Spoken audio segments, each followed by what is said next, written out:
A very good evening to you and welcome to MarketSquare. My name is Oluwapelubi Awe. My name is Olaidon Adebayo. So glad to have you with us tonight on the show. So let's start with the first headline, which is about the GTBank, Zenith Bank and customer saga. The customers of Zenith Bank and GTBank have not had it easy in the last couple of weeks in a period full of many things to be worried about in the country. There have been cases of failed transactions, disappearing account balances, and complaints made by customers, both virtually and at the different banks. On the show tonight, we have 3 customers who have opted to share their experiences in the last couple of days. Take a listen to the 3 of them, but before that, get your handkerchief ready because you may shed some tears as you listen to them share their experiences. Seriously, Zenith.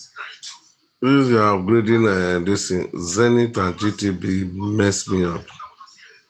I'm an engineer, a project engineer. Zenith Bank case, I was in the search at the Kurudu that one Apple. I did not know, but I only read the mails and all that. My job withdraw. I don't know that they send messages. And all the whole money for that site.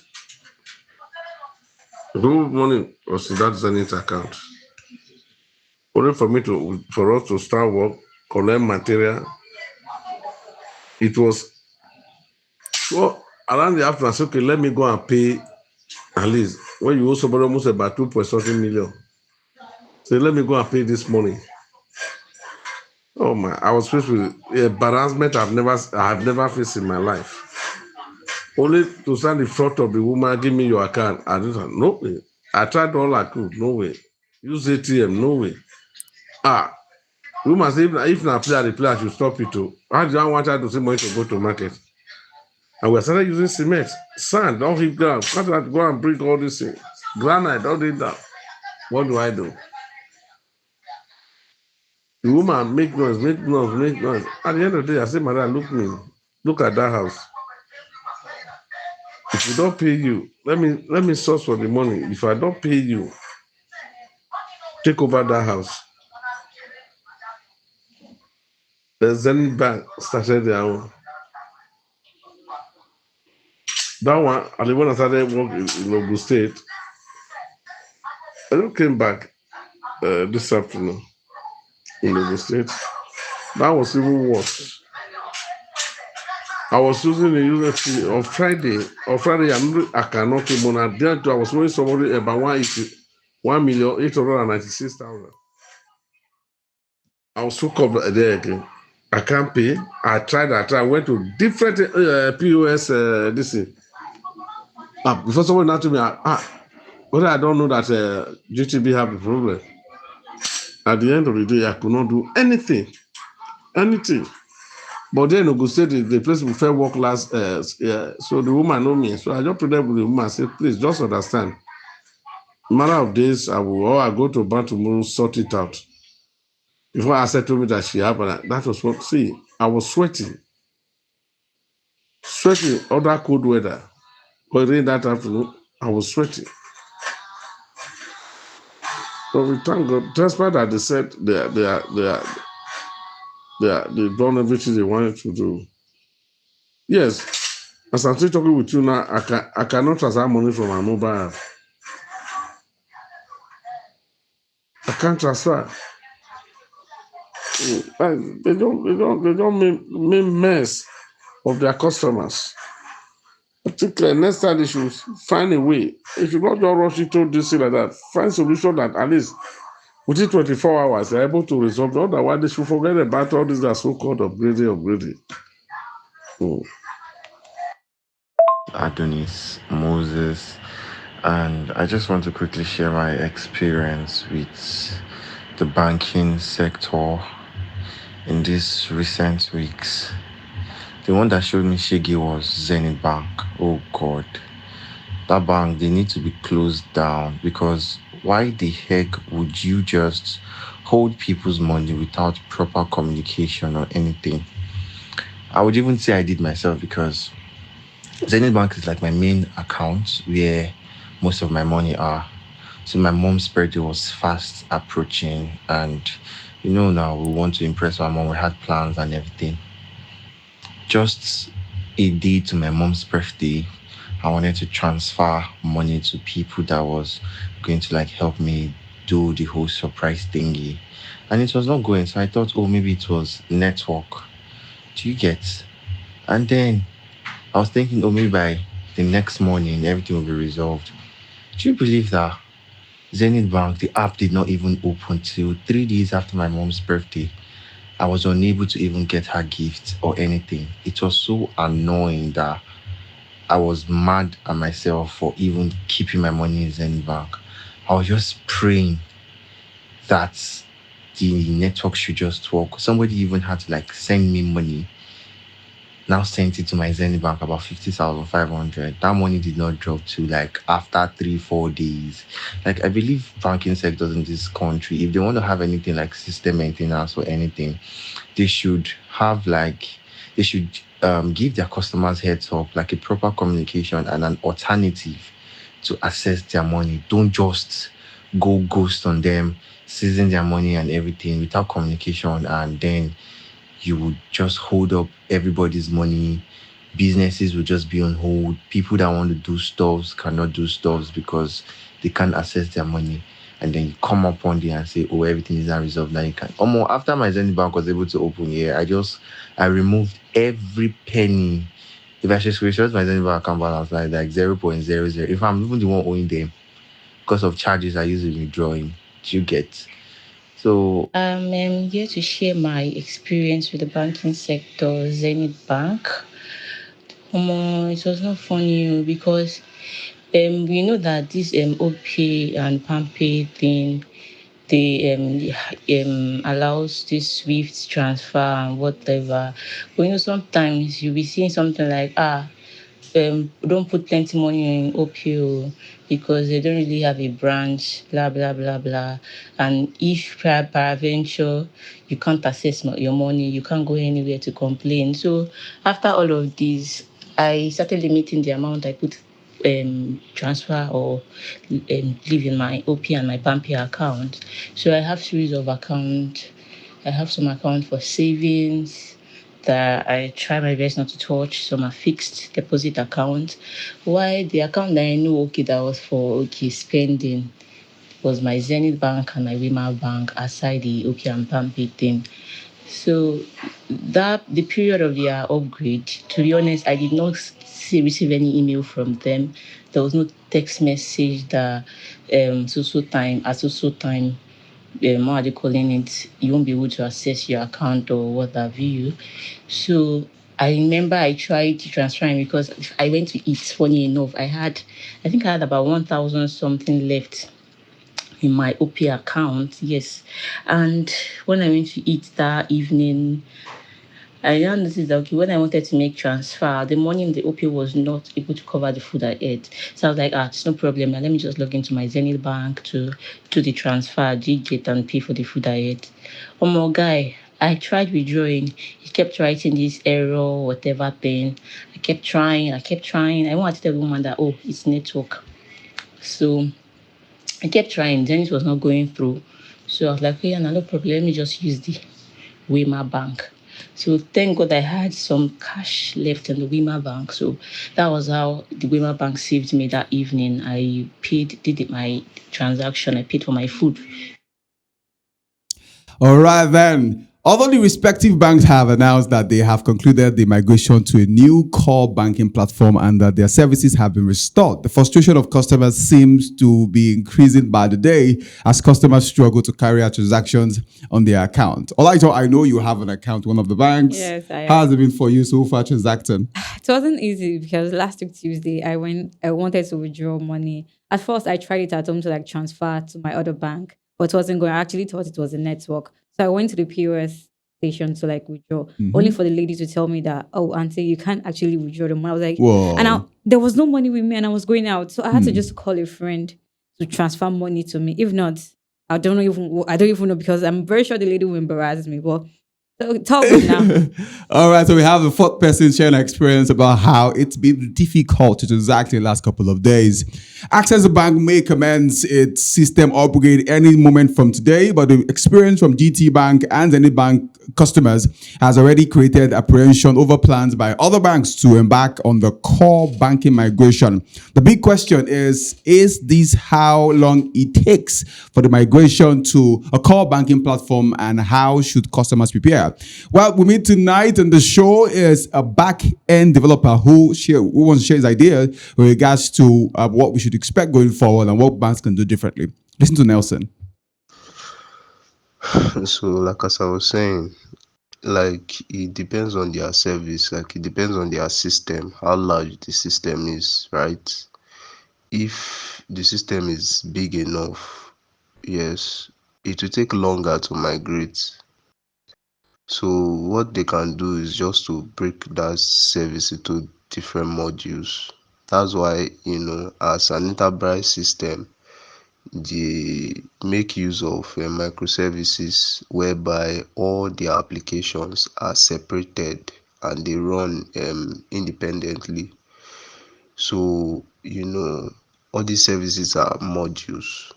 So when they work on this service bit by bit, they can now start migrating it, one at a time. But if they want to migrate everything all at once, it's going to take time. If they are like what they are doing is like, or like just imagine like Zenith Bank now, you know that their system is large, so it will take longer. So they have to, take it, break it into module and be, migrating it module by module. So There you have it. The second headline, you have it that the federal government plans 5% excise duty on telecommunication services. The federal government has proposed a 5% excise duty on telecommunication services. As far back as October 4, 2024, there was a bill before the National Assembly to introduce excise duties on services such as telecoms, gaming, gambling, lotteries, and betting provided in Nigeria. A section of the bill read, the amount of an accessible transaction is the amount chargeable for the service by the service provider, both in money or money's worth. There's a screenshot on the screen that has this I'm about to read stated pretty clearly. Services including telecommunications, gaming, gambling, betting, and lotteries, however described, provided in Nigeria shall be charged with duties of excise at the rate specified under the 10th schedule to this act in the manner as may be prescribed by the service.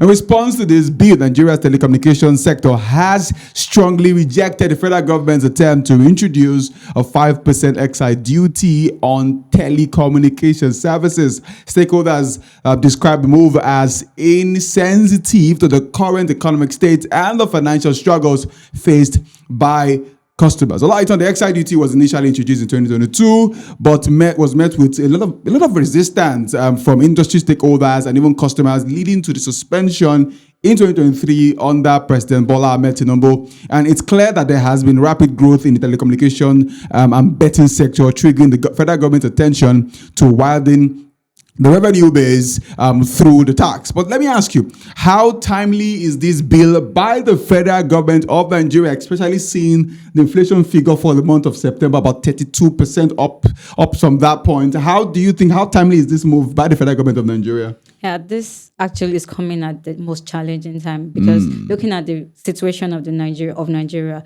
the economic situation, people are still dealing with the fact that they have to pay twice or three times more for everyday items, and the hike in prices of fuel has not decreased. Adding these extra charges to adding extra charges to essential services like their phone bills, like their internet bills, will actually put a strain on their financial status, and it will make their burden much more because they are still struggling with the hike in prices of things and services. Also, for the telecommunication services, they'll also struggle with this tax because most of them have to like pass on these costs to their customers, and they'll have to like inflate their prices in this process, and this will make more customers to stop using the service, and this will affect the growth of the business. But looking at it from this perspective, from the economic perspective, the government wants to like use this revenue to boost the non-oil revenue, the non-oil sector.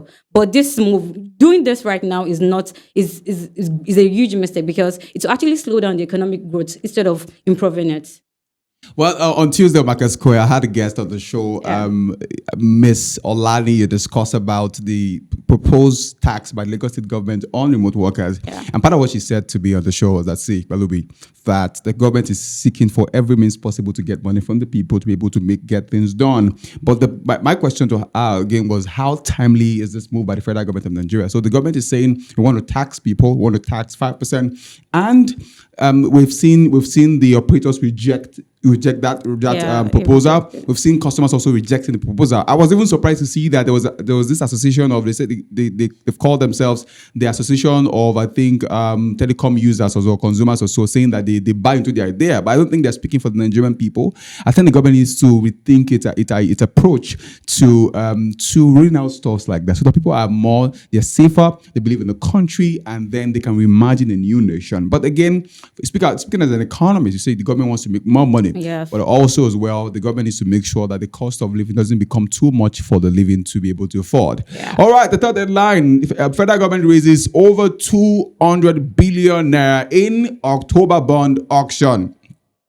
Federal government of Nigeria secured about 289.597 billion naira from its October 2024 bond auction, and that is according to the Debt Management Office. The federal government of Nigeria, before the auction, expected to raise about 180 billion naira from the bond market in 2024, but you can say the expectation was exceeded. In September, the government raised about 264.527 billion naira, and this was despite the lower allotment in that month. But even at that, the result indicated sustained demand, particularly for longer dated instruments. This October auction, as you can see on the screen, there was a 5-year bond that pays an interest rate of 19.30% per year. The interest will be paid every 6 months. The bond is scheduled to mature in April 2029, which means that investors will get their original investment back in full at that time. There was a 7-year bond that pays an interest rate of 18.50% per year. The interest will be paid every 6 months. The bond will mature in February 2031, which means that investors will get their original investment back in full at the time. Now, the 5-year bond was allotted at a 20.75% marginal rate, up from 19.00% in September, representing a 9.2% increase. The 7-year bond saw its marginal rate rise to 21.74% from 19.99% in the previous month, an 8.8% increase. I'd like to understand the increase in the inflation rate reflected in the economy. The cost of living, the auction attracted more investors, which resulted in higher allotment. So let's go into the minds of the investors. Why do you think a lot of people bought into the idea of getting this bond from the government? I'll say first is the interest rate. Okay. The federal government offers high interest rate, attractive interest rate on this bond. And this will actually entice these investors to put in their money for it, because actually they are looking for positive outcome from this. They are looking for each capital from this, and definitely what the federal government offers to them is attractive for them. And also, most investors considers government bond as the safest investment because of, despite the economic situation, most of them consider that the best bet, the best way to safeguard my capital is by investing in government bond. Another thing that could have contributed to this is the government's transparency in sharing information about its debt value, its repayment plans, and the use of these proceeds. What you want to use the proceeds for, what you want to use it for, can actually, this clarity can actually reassures the investment and instill confidence, thereby prompting them to invest more, despite the inflation in the country. I see that. I think we did mention this in September as well, that people seem to trust the government more. Yeah, we talked about it. Yeah, but what is most surprising is that you have it, given the fact that inflation figures have even gone up, people still want to buy bonds, securing their future and showing that they believe in Nigeria most likely. So I think it's a good thing for the federal government, even that they had expected to just raise about 180 billion and see how much they raised. Over 200 billion now was raised in the last auction done by the federal government of Nigeria, regards to getting more money and investing in the nation, making things even better for Nigerians. Well, it's time to have international update, and that will be done by our international correspondent, Olaito Adebayo. Over to you now. Thank you, Palumi. Let's start with Egypt. Egypt raises fuel prices by 10% to 17%. The Egyptian government has raised fuel prices by 10% to 17%.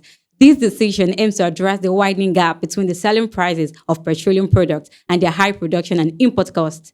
Egyptians have been facing increasing inflation, struggling with the rising daily expenses that hit new highs over the summer. This includes a previous 10% increase in fuel prices, a hike in subway fares, and depreciation of the local currency against foreign currencies. According to the new pricing structure, the cost of a litre of diesel widely used for public transport has risen from £11.5 to £13.50. Additionally, the price of 92-octane gasoline has increased from £13.75 to £15.25. The Egyptian government has reached an agreement with the International Monetary Fund to more than double its bailout to $8 billion.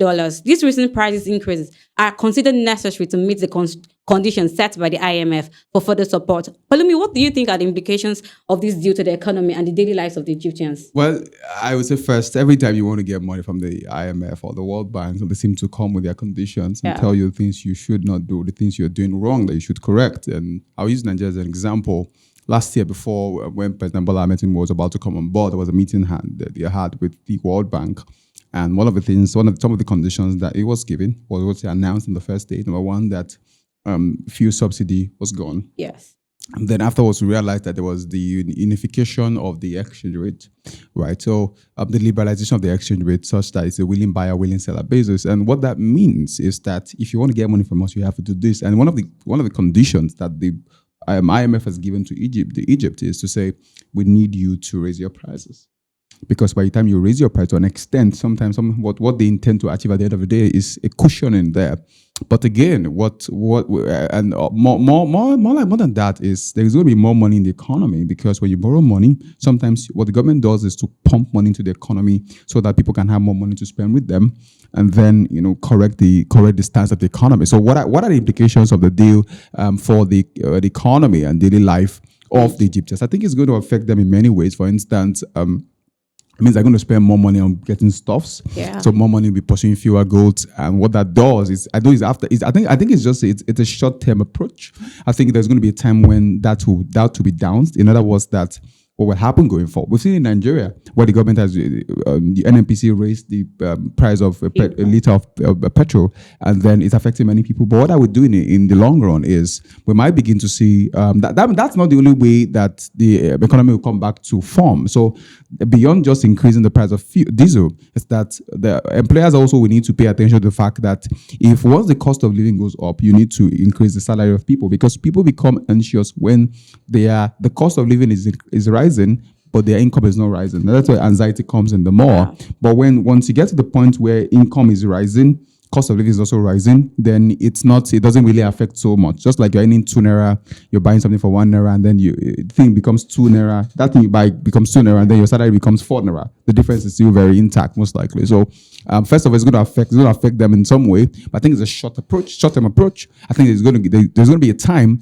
when maybe they also want to get money from the rich, because there's also a way. It's called transfer of wealth, right? Okay. Where the people who can buy diesel most times are people who are rich in Egypt, most likely. So get money from the rich, give to the poor, and after a while we stabilize the economy. So it's going to affect them for a while, negatively. But given the fact that IMF also has its own ideas with regards to how to make economy work, it will get to the point where they could begin to enjoy the benefit of this approach. Yeah, that's my thought. Thank you for me. Now to the fifth headline: IRS unveils updated federal income tax bracket for 2025. The U.S. government agency Internal Revenue Service has announced new federal income tax bracket and standard deductions for 2025, with adjustment aimed at helping taxpayers keep more money.